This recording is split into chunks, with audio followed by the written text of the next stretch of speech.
Hello, I'm Amy Sidwell, and I'm a physical therapist at Sports Plus Aqua Therapies. Tonight I'm going to be talking to you about aquatic exercise, but let me tell you a little bit about myself. I've been a practicing physical therapist for 20 years. The last 10 years I've spent doing outpatient aquatic physical therapy, which is something I absolutely love. So tonight I'm excited to be able to share a little bit of my knowledge of aquatic exercise and also my passion and love for aquatic exercise with you, in hopes that I will inspire you to maybe begin a journey of exercise doing aquatic exercise or add just another dimension to your workout. So let's go ahead and find out what aquatic therapy is. I've entitled this Aquatic Exercise, a cool way to get in shape. So what is aquatic exercise? Well, it consists of an exercise program that is performed in water. We use the properties of the water to assist in healing or to protect a vulnerable joint. It also assists in increased exercise performance. So who would benefit from this? Maybe you're asking yourself, is this something that I could do? Well, here's a whole list of people that would benefit from aquatic exercise or aquatic therapy. And you can see it includes so many things. Orthopedic injuries or people suffering with arthritis. Maybe you have a partial weight-bearing status where your doctor doesn't want you to bear enough weight on your ankle or whatever, and that would benefit you to be in the water. Also, what if you have decreased range of motion or decreased strength? Balance problems, pain, impaired muscle tone or neurological disorders, sensory and perceptual problems, the list goes on. Respiratory problems, circulatory problems, obesity, depression, work injuries, traumatic injuries, or lymphedema or edema. These are all areas that people might have problems in and that would benefit from having aquatic therapy. But there are some things that we would need to know about. These are precautions for aquatic therapy or exercise. It doesn't necessarily mean that you can't do aquatic exercise. It just means that we might need to know about these conditions. If you have a skin infection or a kidney disease, or maybe your blood pressure is unstable, these are things that we would want to know about, because if your blood pressure was high and low, we would need to know whether or not you could tolerate being in the hot tub or other things. If you had a catheter, bowel incontinence, ostomies, IVs, maybe you've had seizures in the past, or you have lung problems, severe fear of the water or impulsivity or aspiration. These are all things an exercise professional would want to know about prior to you getting in the water. So, these are the properties of water. Water temperature, buoyancy, hydrostatic pressure, and viscosity. These are the principles that we use every single day when we're doing aquatic therapy. And these are things that you would need to know about because they will help you to know why you're doing what you're doing and what it's affecting. So water temperature is the first one. A warm water pool is ideally at 90 to 94 degrees, but it can range anywhere from 87 to 102. At Aqua Therapies, where we do therapy, our temperature, we have 3 warm water pools. We have one that we keep at 90, one at 92, and one that we fluctuate between 98 and 102. At the lift, they also have a warm water pool, and that's primarily for people coming in as members. And their warm water pool they keep at 90, and they also have a hot tub that's about 102.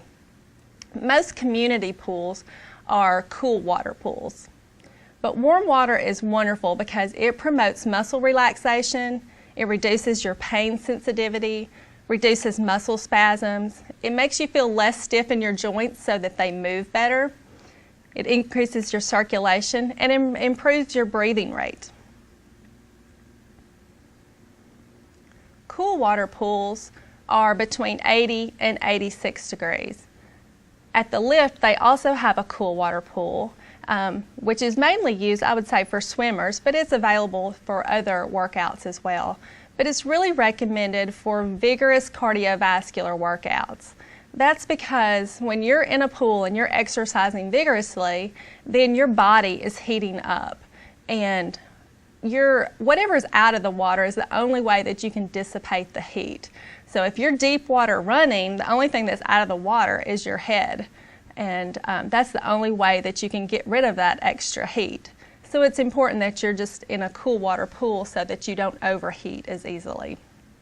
It's also recommended for flare-ups for people who have rheumatoid arthritis. A flare-up might be a red, hot, swollen joint. So you don't want to put them in a hot pool because it will make the swelling worse. So that way they need to be in the cool water. Also, anyone with multiple sclerosis needs to be in the cooler water to prevent an exacerbation. MS, when you get in warm water, that makes you more fatigued and it can make them feel weaker. So they are better suited for the cooler water. And cold temperatures also increase the oxygen consumption and increase your metabolism. This is great for weight loss because we all want our metabolism to be higher. Buoyancy. Now these are our textbook definitions. I feel like I'm in science class again. Buoyancy is the tendency to remain afloat in a liquid, the upward force of a fluid. And it's based on the Archimedes principle. When a body is completely or partially immersed in a fluid at rest, it experiences an upward thrust equal to the weight of the fluid displaced. But what do you really need to know about buoyancy? This is what you need to know. Buoyancy is pushing upward on you, while gravity pushes downward. It's different when you're on land and versus when you're on water. So your center of gravity is about the belly button level, and your center of buoyancy is at the mid-chest. Buoyancy can resist your movement, assist you, or be supportive to you. Buoyancy assisted is any motion that's made easier by the force of buoyancy. So if you have shoulder problems and you're in the water, that buoyancy can assist your arm in moving upwards in the water.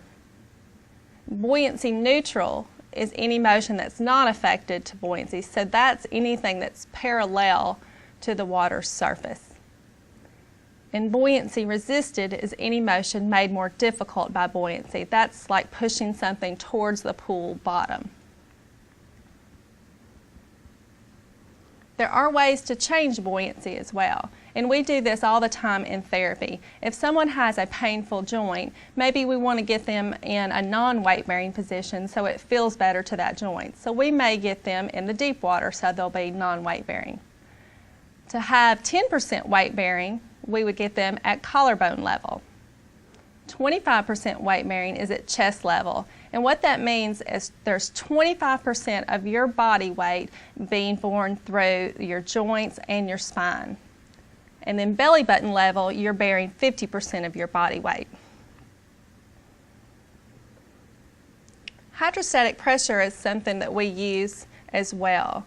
It's the pressure that you feel on your body by the water, and it's equal on all surfaces of your body, but as you get deeper in the water, it increases. It's kind of like scuba divers. If you've ever heard them talk, the deeper that they go in the water, the more pressure that they feel. It kind of acts like an ACE wrap. So if you have a joint that's swollen, then you don't have to wrap it, you just have to get in the water. At 4 foot or greater is really ideal for getting the most hydrostatic pressure. And that really helps in pumping the blood back to the heart, returning fluid, and aiding in lymph return. The other good thing about it too is that it contributes to a lower working heart rate. And basically what this means is if you're doing the same exercise in the water as you were doing on land, then your heart rate would be 13 to 17 beats lower in the water. So this is a great thing for people that have cardiovascular problems because it's not as demanding on their heart. Hydrostatic pressure also affects respiration because when you're in the water, especially if you're at chest deep or greater, then that water is up around your chest and it's really affecting your breathing in that you're having to breathe out against the resistance of the water. So it actually strengthens your respiratory muscles. and the fluid shifts toward the head when you're in the water as well.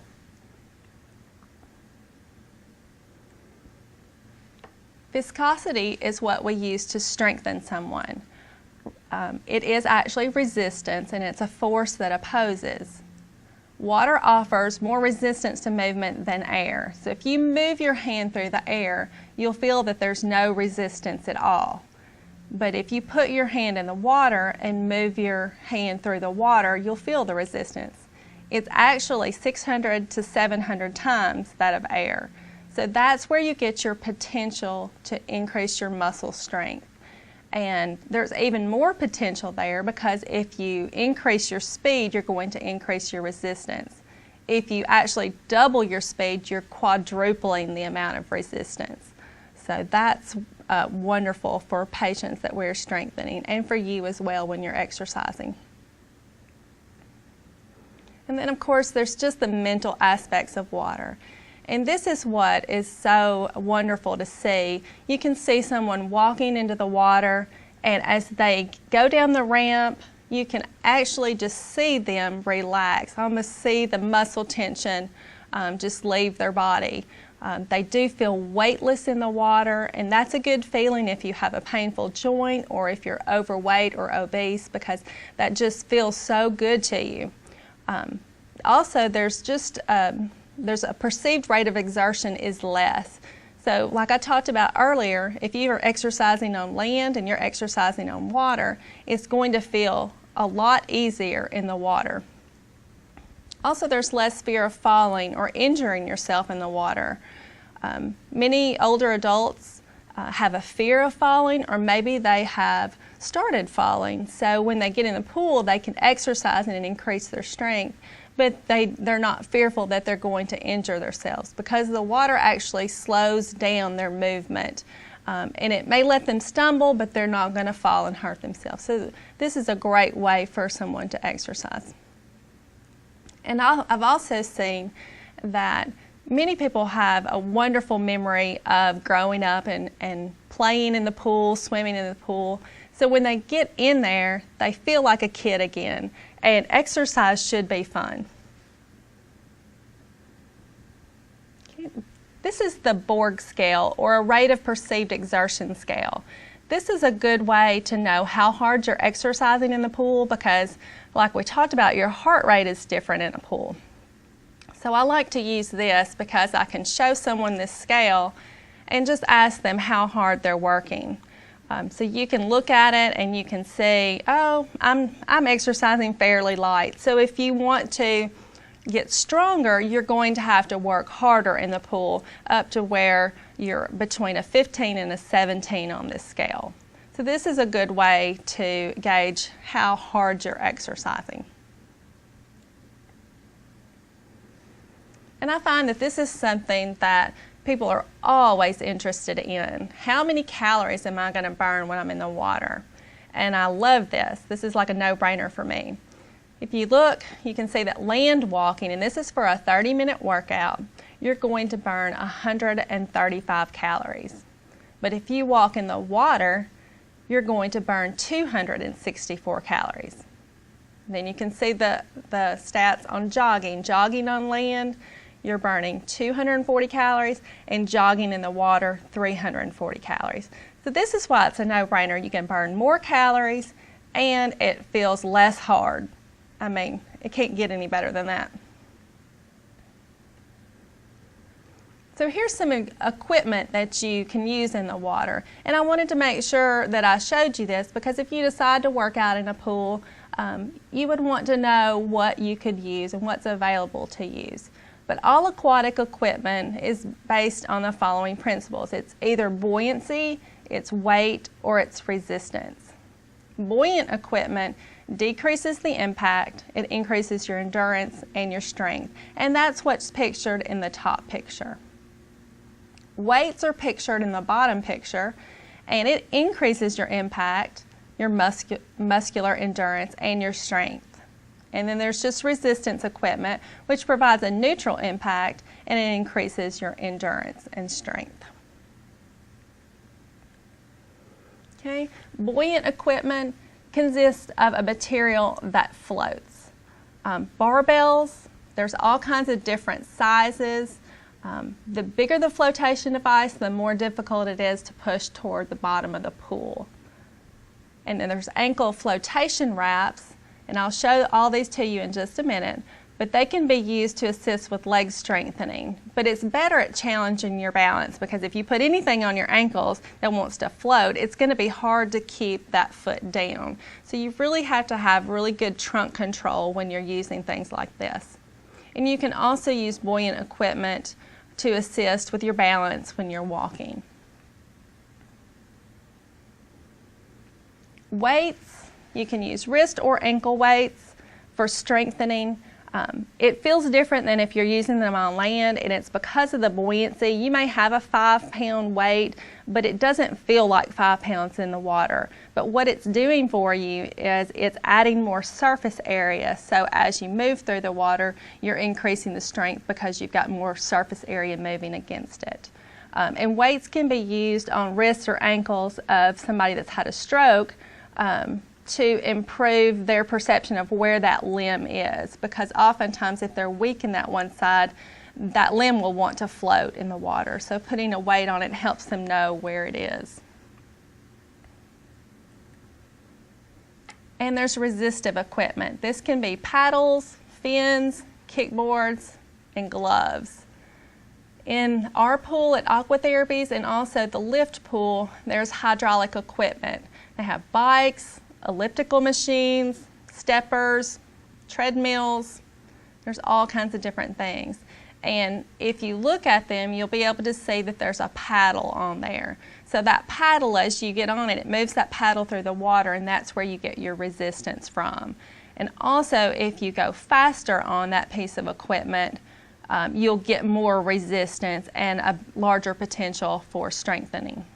So the bigger the surface area, the more resistance that you have. That's what you need to remember. Okay, so let me show you a few of the types of equipment that you'll see. This is a type of buoyant equipment. This is a noodle. It can be used for recreation, but it can also be used for strengthening. You can use it behind you like this to be in the deeper water, and it will help you to stay afloat. You can also use it to push down in the water and to push it down through the water, so that will strengthen your legs. Okay, this is another type of buoyant equipment as well as this. These are barbells. They're different sizes and they feel different in the water. This one would be easier to push down underneath the water, and this one would be harder. Okay, so you'll see different sizes of barbells, and you can just get them in the water and push them down. You'll be able to tell which one's easier to use. And you can also use them when you're walking in the water just to give you a little extra support. Okay, have one more thing that's buoyant. Okay, this is an ankle flotation wrap, and I have a picture of this in just a few minutes. But this goes on your foot. So your heel goes through here, and it just gives you something if you're going to do deep water bicycling. It's going to give you more of a challenge because you're going to be trying to keep that foot down in the water. They also make these to go around wrists and to go around ankles. So you can use that to help float whatever body part you need to. Okay. Now this is a type of resistance. I don't really know the official name of it. We call it helmets because that's what it looks like to us. But if you look at these, this is an easier amount of resistance. You can look at this fin and you hold on to this and you move through the water. Okay, and you're going to get resistance because the surface area is large.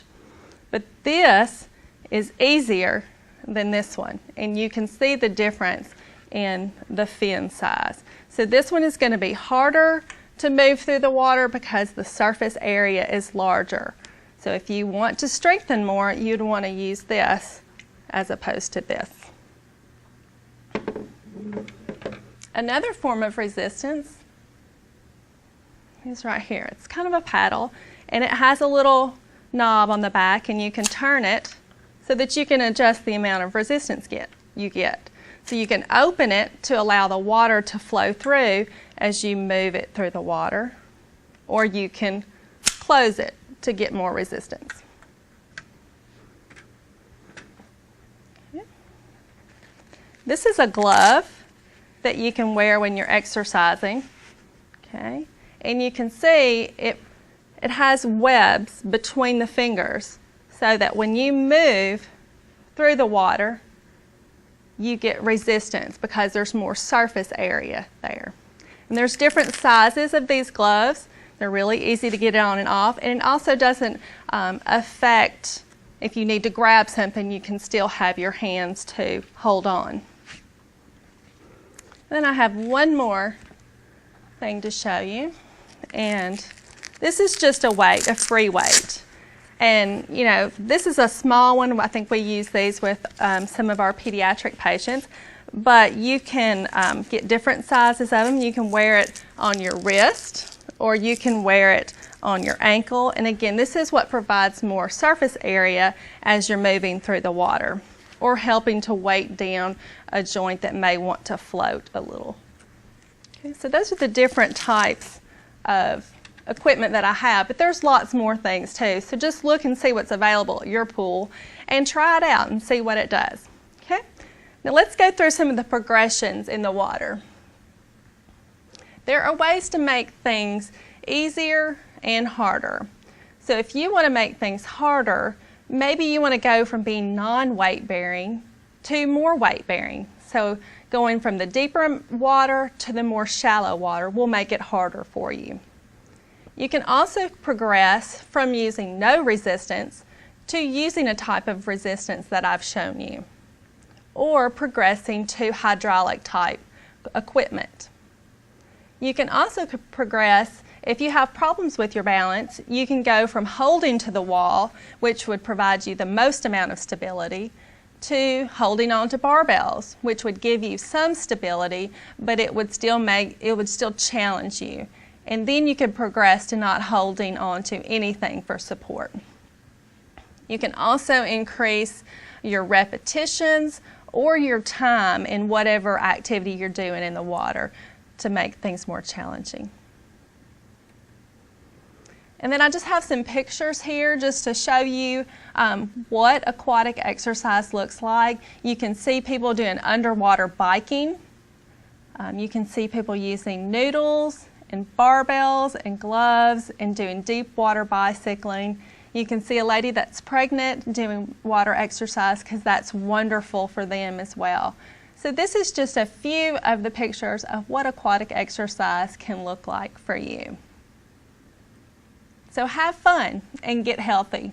And I hope you'll try aquatic exercise.